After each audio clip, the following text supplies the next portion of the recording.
It's tough to protect your company's most valuable assets if you're not sure what they are. That's a problem with growing technology companies, according to our next guest. Russ Weinzimmer is a strategic patent attorney who believes that even the engineers that develop a company's most valuable intellectual properties may not be the best judge. He joins us now on America's Best Lawyers. How you doing, Russ? Glad to be here. Well, thanks for joining us. Now, you suggest that companies may not be cognizant of the intellectual properties that they hold? That's right. Engineers typically have not been educated as to what is patentable in the work that they're doing. And so they come to erroneous conclusions. For example, even the best engineers are holding a very high standard for what they feel might be patentable. They think it has to be some flash of brilliance, it has to be something very clever, when in fact it just needs to be new. And for the company to invest in the patent process, it needs to be an important feature for customers, something that customers would value.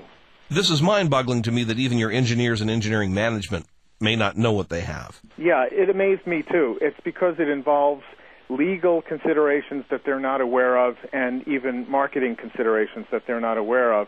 But a good patent attorney would bring both those considerations when evaluating the technology suite of a company. So what are the key elements when it comes to patentability of a company's intellectual properties? The key elements are novelty and non-obviousness. And the way novelty is evaluated is not by asking the engineers what is new, because from their point of view, they think everything is obvious and therefore it can't be new. They think their competitors are already thinking of it before they have. They're very self-deprecating. So the way to determine novelty is to just do a search. Searching patent databases, literature databases, searching Google will be the quickest way to determine novelty. And obviousness is an issue that is often misunderstood because it's really a legal standard, not a subjective standard. And the engineers, as well as management, even corporate management, don't understand what the legal criteria for obviousness is. Now, this is a money issue, too. How are CEOs missing out on revenue streams by failing to analyze these assets?